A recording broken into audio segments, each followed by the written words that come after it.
to the Energy and Emissions Reduction Minister now, Angus Taylor, joining us from Adelaide. Minister, thanks very much for your time. So it's now a Labor pledge. Could this be bipartisan, given Scott Morrison did tell Pacific Island nations he would look at a net zero 2050 target? Well, we've committed to a long-term strategy, and that's exactly what we're working through now, Tom. But what we're not going to do is commit to a target without costings, without a clear plan, without explaining to the Australian people what it means for them. I mean, Albanese needs to explain to Australian miners what it means for them. What does it mean for Australian farmers, those in manufacturing, energy-intensive manufacturing? Are their jobs going to be here? And these uncosted, unplanned targets that Labor took to the last election were clearly rejected by the Australian people. Albanese has described this approach as a mistake. It's still a mistake, and yet he's going down this path, no doubt under pressure from some within his party room, within his caucus, but he needs to explain to the Australian people what this all really means. So just to clarify your position in terms of that long-term goal, the 2050 goal, you're working on the technology roadmap, but that will result in a target, a number will be put on that before the next election on exactly what the coalition government will pledge to get to by 2050. Well, it'll result in a reduction in emissions, and that's our focus, Tom. We have a very clear target for 2030. We have a very clear view that will drive emissions beyond 2030 using technologies like the technology I was talking about here today at Tonsley in Adelaide, focused on hydrogen, enormous potential to reduce emissions from fertiliser production, in gas reticulation, in heavy industry and steel and other industries like that. They're the technologies that will allow us to reduce emissions without destroying jobs, without destroying industries, and ensuring that Australians have a strong economy. Now, Labor, on the other hand, set the targets, don't explain the costs, don't explain the impact on jobs. They did it at the last election, they've declared it was a mistake, and they're doing it again. But just on your position, because we just heard from the Finance Minister, Matthias Cormann, saying there will be a target, very specific about that word, for long term, for 2050. So you're doing the work now with this roadmap. I understand what you're saying there. You'll see what comes out of that. But ultimately, out of that, we will get a figure before the election, a number on it, a target for 2050. Well, what we've said is we'll have a long-term strategy, and we're not going to have any target that's uncosted, unfunded, unplanned, which will destroy or have the potential to destroy jobs.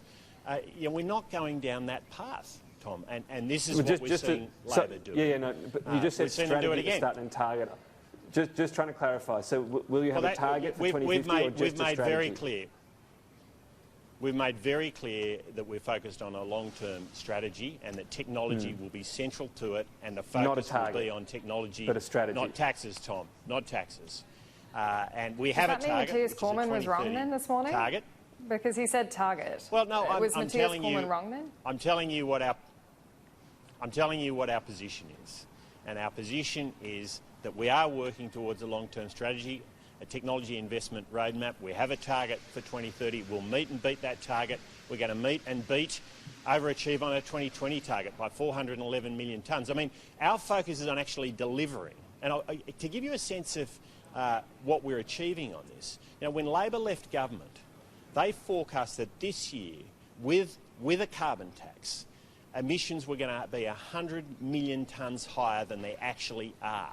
That's Labor's approach. Set a target, tax people, not really know how it's all going to unfold, but know that they're going to actually destroy jobs and destroy economic activity. We go the other way.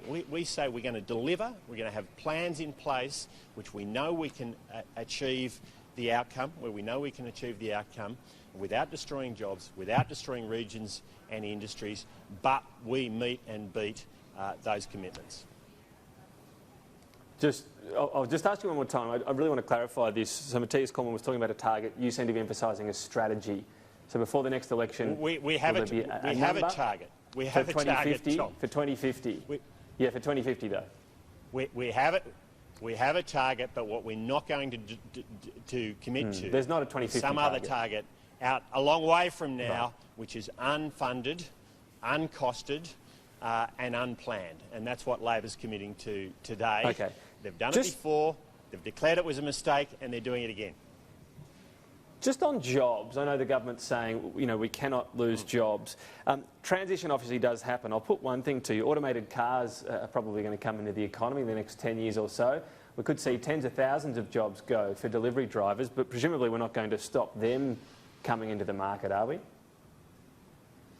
Well, the key thing here is to have a plan which you explain to the Australian people. That's the key thing. And if you maintain a strong economy, you don't impose taxes, whether they're implicit or explicit taxes, whatever form you want to put them in, which is what Labor loves to do. If you avoid doing that, you can create jobs, you can maintain a strong economy, you can continue to see the strong economic growth and jobs growth that we've seen in recent years. That's our approach, Tom. We're just not going to go down the path of setting a target where you don't explain to the Australian people what the economic implications are for them. Okay, and when we do keep putting those questions to Labor, do be assured by that. I wanted to ask you finally about Kyoto carryover. Labor also saying they won't use those credits. Just on the history of your decision on this, though, why was there never a formal announcement and press conference when the government decided it would adopt Kyoto carryover for Paris?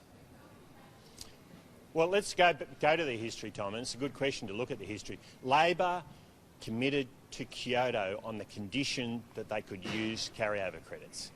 That was their position. Now they've turned 180 degrees and they're saying they don't like carryover credits. Well, let me tell you what this is really about. This is about Australia overachieving on its 2020 targets in a way very few countries in the world can boast. Canada can't, New Zealand can't, many other countries around the world have nothing like the overachievement we do. That means less carbon dioxide has gone into the atmosphere because of the hard work of Australian industry, small businesses and households. And our view is they should be given credit for that. Now, we also have a view that every year we should work to meet and beat our targets. That's exactly what we're doing. Yeah. When we look at it, so the 26% target was obviously a very publicly made announcement. That required 695 million tonnes of reduction. The carryover is going to be in the vicinity of about 350. So you're looking at roughly halving the commitment. I'm just wondering why there wasn't a press conference or a very obvious media release making that announcement clear at the time. Well, there's no lack of clarity about our position, Tom. If you claiming there's some ambiguity in our position, there's none. I mean, we've made our position very clear. Australians should be given just announcing credit, it. But we'll seek to meet and beat our targets. Now, you can quibble about the best way to announce things. That's very much inside the beltway kind of discussion. There's no ambiguity about our position here, and it's a position that we're standing by. All right. Energy and Emissions Reduction Minister Angus Taylor. Just before you go, we did want to ask about the AFP investigation into those doctor travel figures at the City of Sydney. You said you wouldn't comment on it because the AFP investigation was underway. That's over now. So have you ever found out what happened in your office? This is surely something where you have been able to figure out who changed. I've been very clear. I've been very clear about that from the start. I stand by the statement I've made. This issue was considered and closed by the New South Wales Police. It was considered and closed by the AFP. I stand by my statement, and that satisfies you. We move on and focus on these crucial. Well, we've had two fine police forces look at this and consider it and close it. And I'm focused now on this crucial issue of how we ensure Australians have affordable, reliable energy, and at the same time we reduce emissions, do our bit globally. That's an important job, and it's one that I know Australians want us as a government to focus on every day. Suspect it might be another thing we'll be talking about in the lead up to this election after the announcement today. Angus Taylor, so we hope to talk to you again down the track. Thanks for your time today. Thanks, Tom.